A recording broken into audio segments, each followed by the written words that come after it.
premier conseil des ministres pour un gouvernement remanié mais pas bouleversé. Le chamboule-mou titre même ce matin Libération en France. Hier, pas de grandes annonces sur le perron de l'Elysée, mais un simple communiqué après plusieurs fuites dans la presse. La presse qui d'ailleurs toute la journée a égrené les nouveaux noms du gouvernement Borne 2. 11 changements pour 8 nouveaux membres dans ce gouvernement. Le président français a pris la parole aujourd'hui au début du Conseil des ministres. Bonjour Grégoire Morelli. Bonjour Antoine. L'occasion pour lui de donner des directives à son nouveau gouvernement.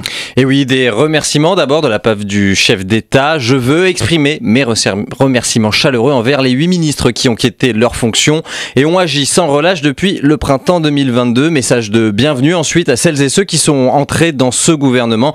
Mais après les politesses d'usage vient le temps des directives. Emmanuel Macron a promis un cadre exigeant pour les finances publiques dès la rentrée. Il a aussi demandé aux membres du gouvernement d'être exemplaires car être ministre, ce n'est pas parler dans le poste. Il a ensuite défini les 4 grands chantiers lancés par son gouvernement. Réindustrialisation et plein emploi d'abord. Le chef d'État vante son bilan. Et sur ce volet, nous avons d'abord des résultats, très clairement. Par les réformes entreprises depuis 6 ans, le chômage continue de baisser, malgré les difficultés.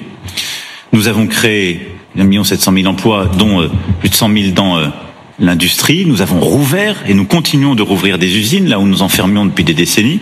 Autour de l'éducation, ensuite, les défis à relever vont être nombreux pour le nouveau ministre de l'Éducation, Gabriel Attal.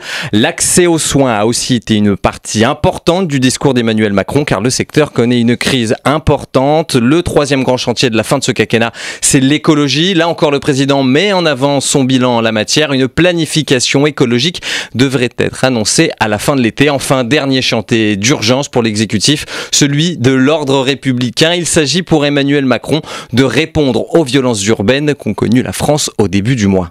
Nous aurons à apporter les réponses profondes aux émeutes que le pays a vécues début du mois de juillet. Car au-delà des réponses d'urgence, nous voyons bien à travers les crises que le risque de fragmentation, de division profonde de la nation est là. Et il y a un besoin tout à la fois d'autorité, de respect, d'espérance légitime. Et c'est une réponse complète et profonde qui se joue à l'échelle de la nation. La route risque donc d'être longue, d'autant que les critiques de la part de l'opposition sont déjà nombreuses. Pour Marine Le Pen, chef de file des députés RN, ce remaniement est le symptôme de la dramatique déconnexion du président de la République.